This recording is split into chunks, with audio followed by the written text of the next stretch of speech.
All right. Good morning if you are from where I am, and good afternoon if you're where from my guest is. This is Sober Heathen Podcast. We're live Sunday morning. We're going to talk today. This is a recovery podcast, but a huge part of recovery is your mental health. And today that is going to be the focus. I know for men especially, it's really hard to ask for help. And I know for everybody, it can be very difficult to find a place to get that mental health. And the guest today is somebody who is doing things to try to make that easier for people to find. And without me trying to explain what he does, I'll bring my guest Leo on. Leo, good afternoon, sir. Thanks for coming on the podcast.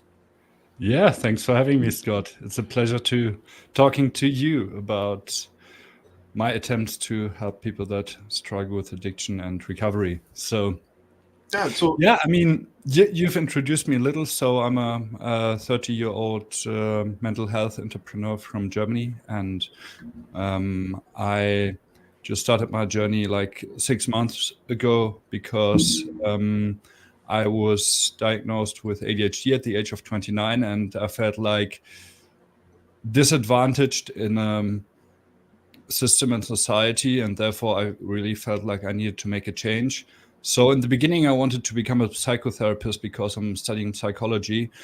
But then I figured, okay, I just want to do more. I want to help more people. I want to reach more people. I want to build something scalable in the psychotherapy sphere. And yeah, which is why I started Beyond You. And right now we have built an app through which people can book services, which will be launching soon in March. And additionally to that, we are looking into data analytics to advance research and AI development. And one of our use cases specifically also is addiction recovery. So it's about having like a virtual counselor to talk to. So the last 2 points I mentioned are just roadmap. On the roadmap itself, the app will be launching soon. And yeah, we hope to be able to provide a lot of value worldwide.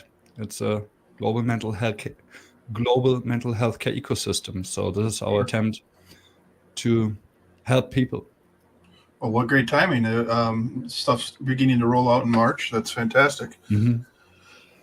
Okay, so as I mentioned a little bit, in the beginning, it's not very easy to always find mental health care. As speaking for myself, I just found a new counselor the other day, and there is an issue with my insurance, either on their end or my end. My end seems to be fine, but I got a bill that rolled in for $360 for a 1-hour visit, and it was like, holy crap.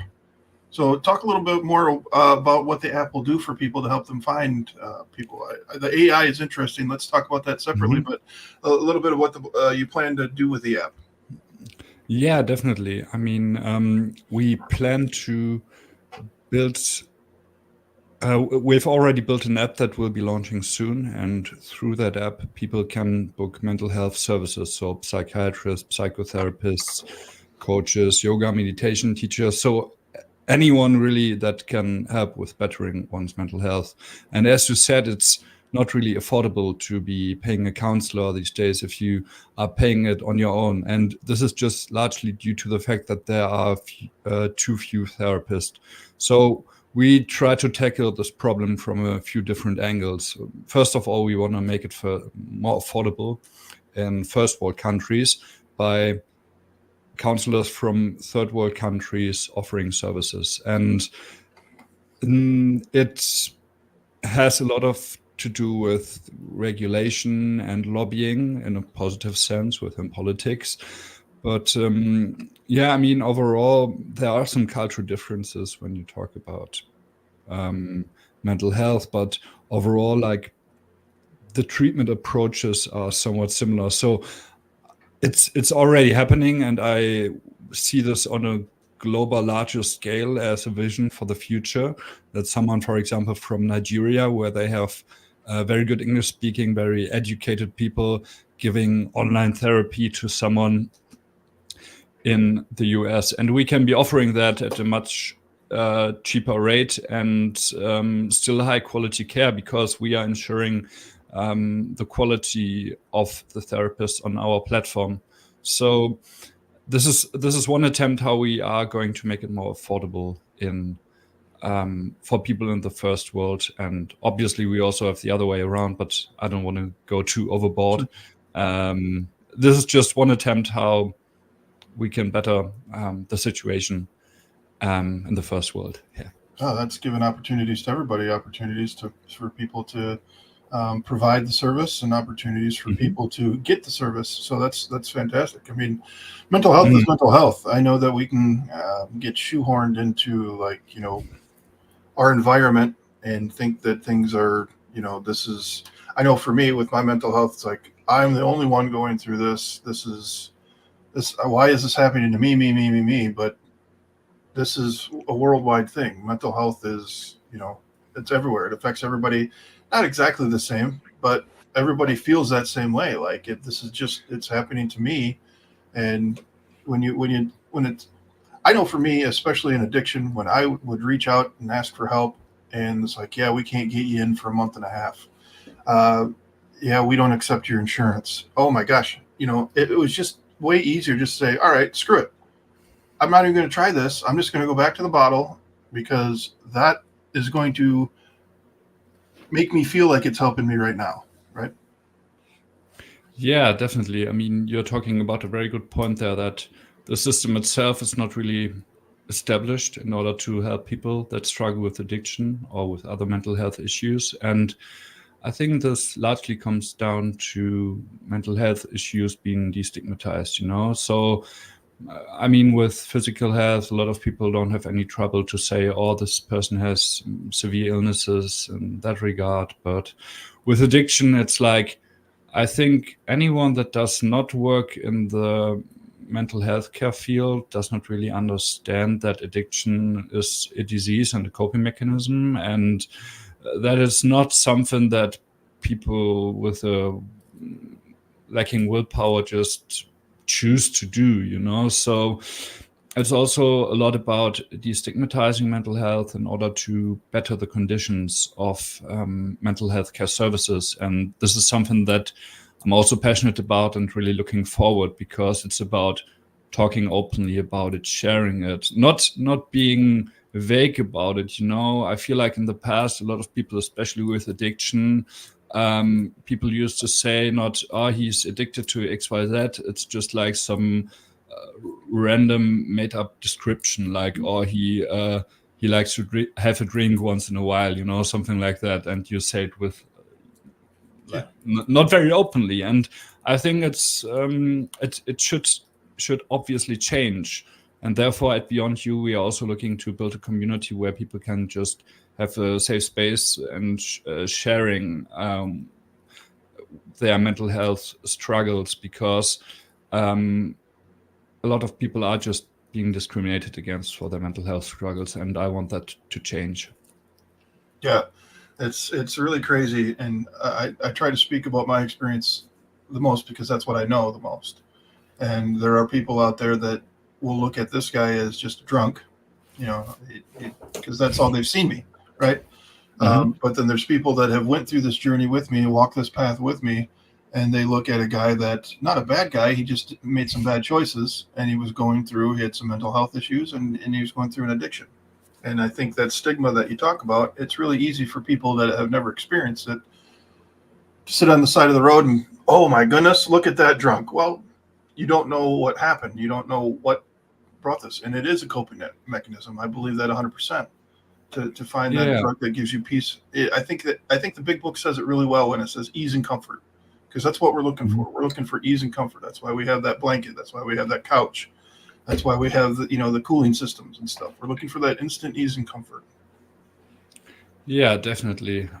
Like the instant ease and comfort and way to relieve one's emotions. And I mean, for some people, it's understandable because it's tough to find other ways of relieving one's emotions. After all, that's just one facet as to why someone could get addicted. But after all, it's important not to be judging about it, and just find giving people, I guess, a new mode of expression. I like to I like, for example, Grant Cardone very much. He's like the most influential, the biggest sales trainer worldwide. And I was following him for quite a bit, and he said that he has been addicted and going into rehab back and forth. And like, basically, he beat his addiction by fueling his drive to have more experience more by just going hardcore into sales, and now he is like worth $300 million. So he has just this seeking thrill, and always the next one. He has, at least this is way how he portrays it, beat Sure. his addiction by just going relentlessly after something that is positive in the long term for him. So I found that quite intriguing, because he left the mental health, like the sobriety clinic, and the counselors were like to him, okay, I mean, most people come back here, but Grant Cardone just said, okay, I'm never coming back. I'm just fueling my energy into something else. And I mean, sure, you could then be arguing maybe he got addicted to work or whatever, but after all, he has found a positive mode of self-expression that is also contributing something positive to the world, and that's quite valuable. And yeah, I really appreciate you also getting into podcasting. So I also haven't done research on you, Scott. If I may ask, what channels are you active on? What is your attempt to destigmatize mental health? Yeah, I mean, I'm everywhere that I can afford to put myself right now. Mm-hmm. There's really good websites out there that throw my podcast out on like Apple and Spotify and Google and all those things. I wrote a lot of my beginning podcast ideas when I was in jail, dealing with some of the repercussions of my choices while I was drinking. And being in jail and seeing the stigma that these guys were, and the mental health issues these dudes had, that were actually, for the most part, pretty decent people. They didn't have the help that they needed. They didn't have there was no pathway for them to be like, oh, okay, when I get out of here, this is what I'm going to do to better myself. A combination of lost hope and the system chewing them up and spitting them out had created this, revolving door of there's nothing I can do about it. And that's why when I see people like yourself that are trying to make these things more affordable and more accessible, it really gets me excited. Just like the gentleman you're speaking of with getting that dopamine from getting that next sale. I get dopamine from having a chance to see somebody get some help, to have people on the Yeah. podcast and share their story, because, when I chose to be as authentic as I can and tell everything about it. So my whole story is out on the web right now. And like you said, a place for people to feel comfortable. I try to share when I'm having a bad day. I try to get out and talk about it. When I'm doing a podcast, whether I'm doing it with friends or solo, and I'm like, I could drink today. That it kind of sounds like a good idea. I want to talk about it. I'm not going to drink. I'm going to find a way to get it because I'm far enough down the road of recovery where I know that's not a bad idea, or that is a bad idea. But I want to because we can't ignore it. And I think that's what like a lot of people do. They have these feelings and they want to get help, but there's no help, so they ignore it and they push it down farther and farther and farther and farther until it eats them alive. And that's what happened to me, and that's what turned me into a drinker, a heavy drinker, an alcoholic for 20 years. Mm. Yeah, I understand how it has developed for you, but as you mentioned, I think you found a very good way of putting yourself out there and also your emotions and not holding anything back by just posting it on social media. And I also believe in that if you are just radically honest to yourself and you put yourself out there, it's a way of regulating yourself and your emotions, and you just do not turn to the bottle, or you do not turn to violence, or you do not turn to depression or anxiety. All those negative mental health consequences, they just stem from people suppressing their emotions and not finding an adequate way to express them. And therefore it is important to find a mode of self-expression. Obviously there's some mental health issues that are not so much related to it, but quite a few of them. And yeah, therefore it's really good to put yourself out there and to confront yourself with your own emotions. That's great. Yeah, and as you said, the guy getting into sales, that might be another addiction. Well, I believe that everybody has some sort of addiction of something, you know, um, but there's healthy ones and then there's destructive ones. And gosh darn it, going out there and making sales and becoming worth $300 million is a pretty healthy freaking addiction. You know what I'm saying? Yeah. Wanting to help others, that's a healthy one. Crocheting, cooking, those type of things. Those are all healthy things. It's for me. He has a purpose now, and I think the opposite of addiction that I've found is connection, and connection is purpose. So he's found a connection to these sales and doing these things. I've found a connection to the people that are in the recovery community and doing these podcasts, and it's given me purpose. I didn't have purpose in my addiction. I had no idea where my life was going. I had no idea what the path of drunkenness was going to lead me to, other than the next bottle. And then all of a sudden, I'd found some help that I needed, and that's all I needed. I just finally needed somebody to open a door for me or to shine a light down a pathway that I couldn't see, and here we go. And that's why people like yourself and the people that you're working with and what you're doing, I feel is so super important. Yeah, definitely, because you are talking about a very central theme here, not only like being authentic to yourself and being honest with yourself, seeing your emotions, but also finding a true purpose in life. And I feel like a lot of people that got addicted were not able to find their purpose yet.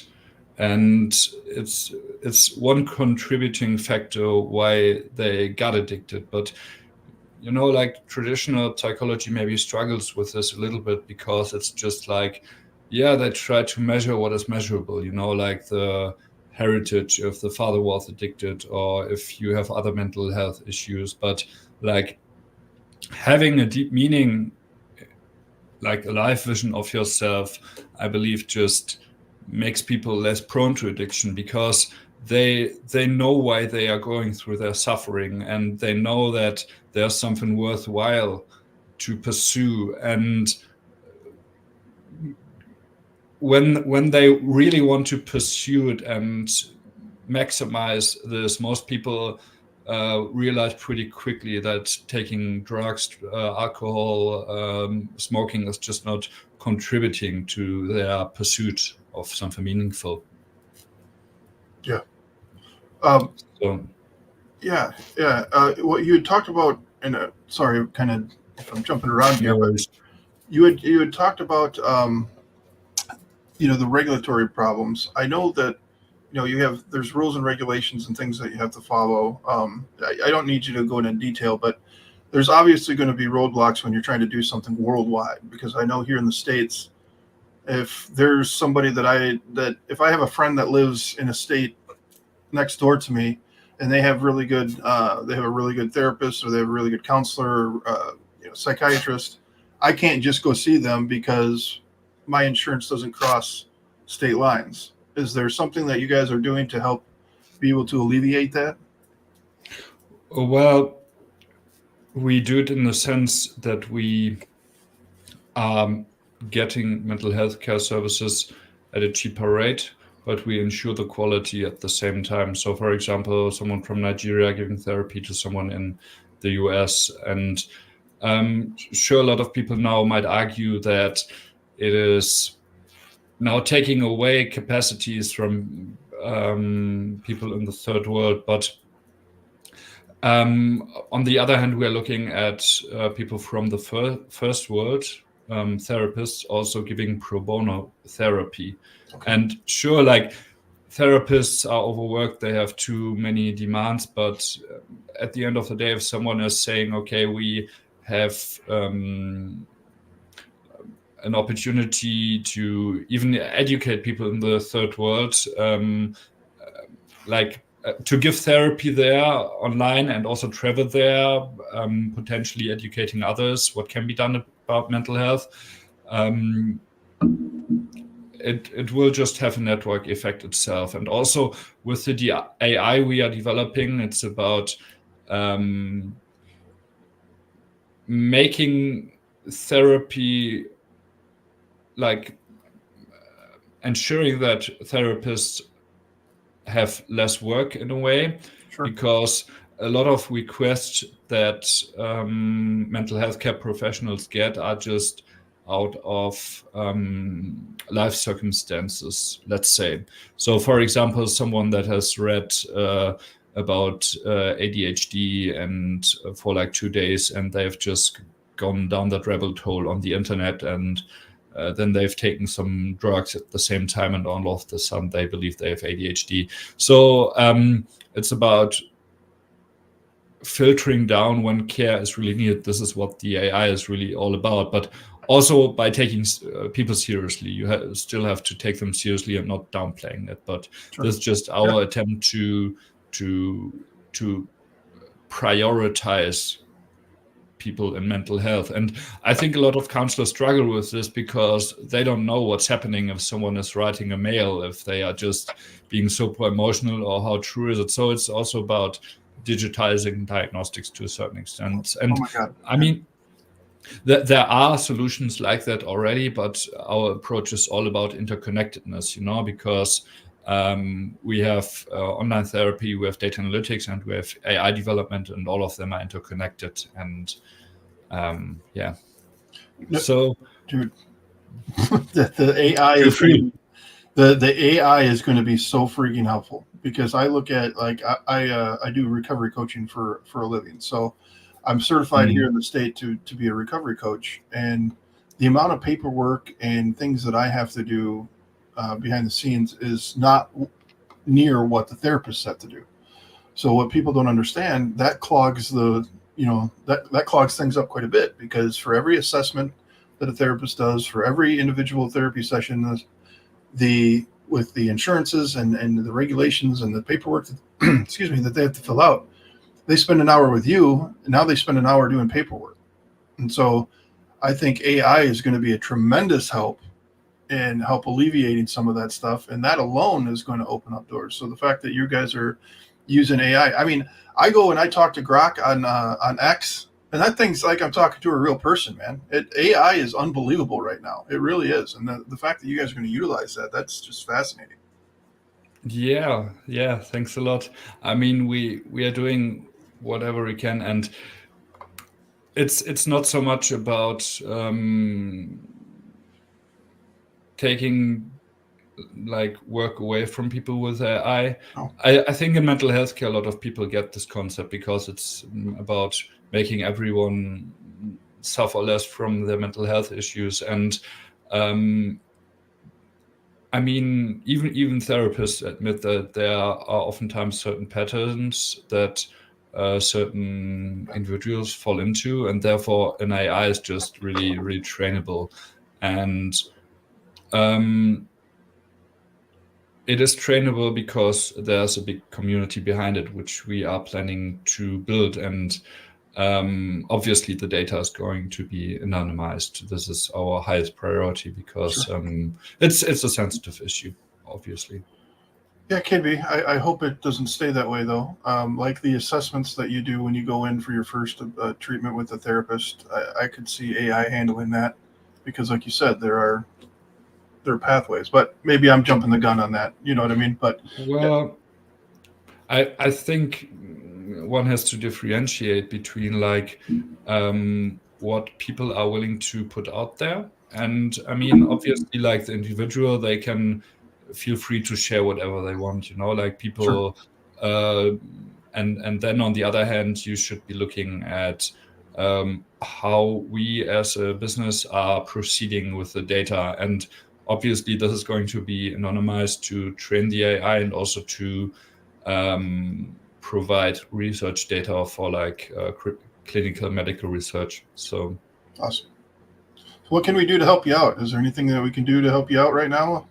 well, our main channel of growth of posting online is twitterx.com, and we are quite active there, posting every day. I really believe in the future of the platform, which is why I chose it to begin with. And it would be great if you could leave a follow on there, and gradually we'll be getting into more channels. You know, we have secured the domain. I have opened up an Instagram, Facebook, Threads account, so on and so forth. But you know, we are a young startup with one IT founder, me as a marketing sales founder. We have one advisor, investor, and one IT programmer, and so we are basically like 4 people. So it's not like I can be doing social media day in day out. But I'm looking really to grow it.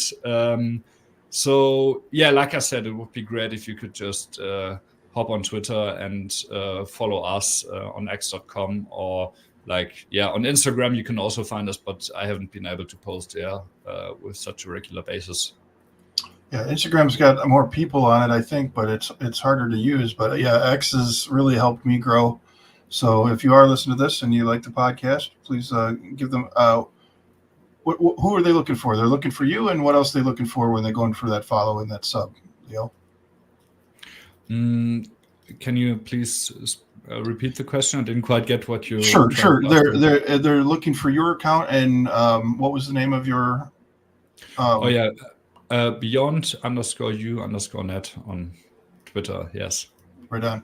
So that's what X. you're looking for when you're looking on X to like and subscribe. So looks like we have some good rate recovery conversations going on in the chat. So that's pretty cool. If anybody has any questions here as we start to wind up with Leo, please feel free to ask. Anything else, Leo, that you wanted to add about what you guys are doing before we take any questions, if there are any? Well, sure. I mean, right now we're also actively looking for investors. So we want to expand really fast. Like I said, it's about interconnection of different services. And so if anyone is particularly interested, any VC, any startup investor, feel free to hit me up. You can find me online, Leo Costas. Also, I will be launching YouTube soon, giving regular updates on building the business and giving insights about behind the scenes of BeyondYou.net. So stay tuned for that. Beyond You. Yeah, and if anybody has a hard time finding Leo and what he's doing, just reach out to me and I'll direct you over to him. I really think this is a great thing. Anytime anybody's willing to put something out there and put the hard work in behind the scenes to try to get people help, it's going to save lives. It really is. If my podcast, if I can get feedback from people saying, I really liked what you're saying, you opened my eyes to a couple things.